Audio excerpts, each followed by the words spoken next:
Quando as provações chegam na sua vida, na sua história, você geralmente enfrenta elas sozinho, fica reservado, guarda aí tudo em segredo, vai enfrentando cada um desses obstáculos, ou você vai ao encontro da comunidade, das pessoas que estão à sua volta, partilha?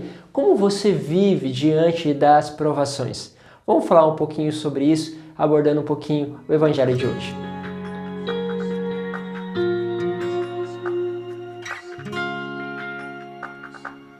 Em nome do Pai, do Filho e do Espírito Santo. Amém. Sempre uma alegria ter a sua presença. Nós estamos aí já indo para o último mês do Evangelho, passando aí por toda essa história que fomos construindo. Verdade que eu estou com vocês desde o segundo semestre e quero aproveitar para deixar o convite para estender para o ano que vem e que possamos muitas vezes aí fazer esta partilha da palavra.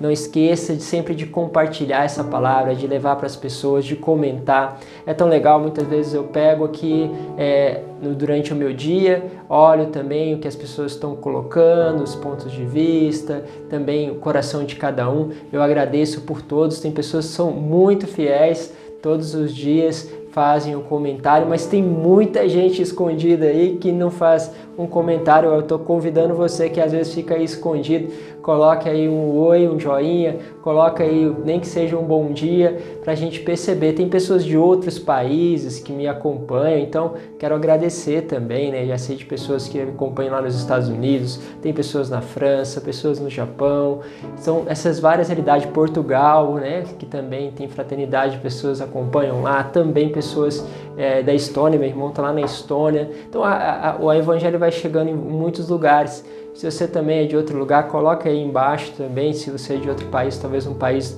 da qual eu não falei, que possa também falar um pouquinho também, para a gente ter a dimensão para aonde chega o Evangelho, né? Como é bonito quando a palavra se espalha.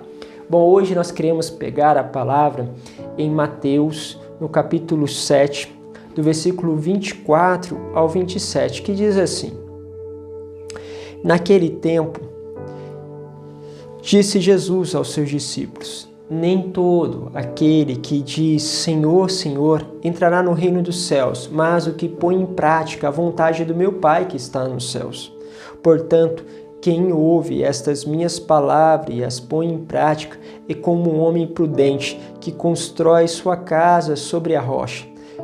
Caiu a chuva, vieram as enchentes, os ventos deram contra a casa, mas a casa não caiu porque estava construída sobre a rocha. Por outro lado, quem ouve estas minhas palavras e as não põe em prática é como um homem sem juízo, que constrói a casa sobre a areia. Cai a chuva, vieram as enchentes, os ventos sopraram e deram contra a casa, e a casa caiu e a sua ruína foi completa. Bom, aqui é uma exortação para que nós possamos focar a nossa vida na palavra. Às vezes a gente conhece a palavra, mas precisamos, sobretudo, mostrar, revelar esta palavra de Deus na nossa história, na nossa vida. Quero partilhar com vocês um testemunho. Talvez alguns de vocês já ouviram ele e eu queria que vocês pudessem extrair um pouquinho a mais desse testemunho. Quero contar de uma vez que nós estávamos voltando da Fundação Casa, antiga FEBEM, e nós lá encontramos uma pessoa nesse ônibus. Imagine que esta evangelização surgiu com um dos nossos irmãos que tinha esse desejo de não perder a oportunidade, que Deus chamava ele a poder anunciar dentro dos ônibus, mas ele era muito tímido, mas aquele impulso fazia com que ele desejasse ir. Até que um dia ele, vencendo as suas próprias dificuldades, e é assim conosco, não esqueça, você também tem aí as suas dificuldades para evangelizar, tem os seus medos, é por aí que Deus às vezes nos chama, em meio ao nosso medo. Ele enfrentou esse medo e foi lá e começou essa evangelização. Ia na frente, pedia autorização e começava a anunciar. Começava dizendo justamente, né, Senhor, irmãos, quero anunciar uma coisa que de graça eu recebi, de graça eu quero dar. E começava a testemunhar, fazer esses testemunhos dentro dos ônibus. Então essa dimensão, quando ele partilhou, começou a se espalhar na comunidade. Então todos os lugares, em vários lugares de cidades onde nós estávamos, começou essa evangelização. E nós também fazíamos isso quando íamos e voltávamos da FEBEM, quando pegávamos o metrô, quando pegávamos o ônibus, fazíamos isso. E uma vez fomos surpreendidos, uma pessoa entrou, nós estávamos lá meio que preparando que nós iríamos falar dentro dos ônibus, depois de ter voltado, de ter realmente experimentado a misericórdia de Deus, a graça extraordinária de Deus lá dentro da Fundação Casa, a ação de Deus sobre aqueles jovens. E aí a gente foi abordado por ele. Ele falou assim: irmãos, vocês rezam? Ele falou assim: sim, a gente reza. Ele tinha olhado provavelmente para as cruzes que a gente estava carregando, né, para o crucifixo. E ele falou: vocês rezam? Eu falei assim: nós rezamos sim. Ele falou assim: vocês podem rezar por mim? Mal imaginava ele que a gente ia impor as mãos sobre ele dentro dos ônibus, né, dentro do próprio ônibus ali no terminal Princesa Isabel. E começamos a orar por ele ali. E aquele homem chorava.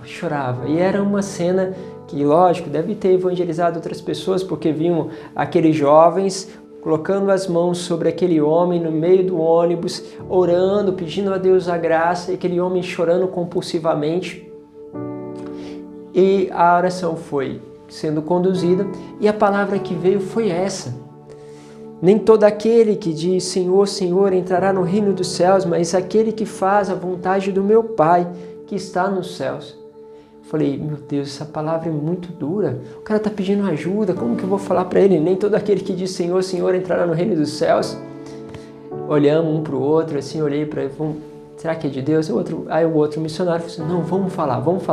Falei: Senhor, essa palavra que está nos vindo é essa: nem todo aquele que diz Senhor, Senhor entrará no reino dos céus. Ele olhou assim meio espantado, esperava que ele ficava espantado, mas não esperava as próximas palavras dele, que disse assim: irmãos, é isso.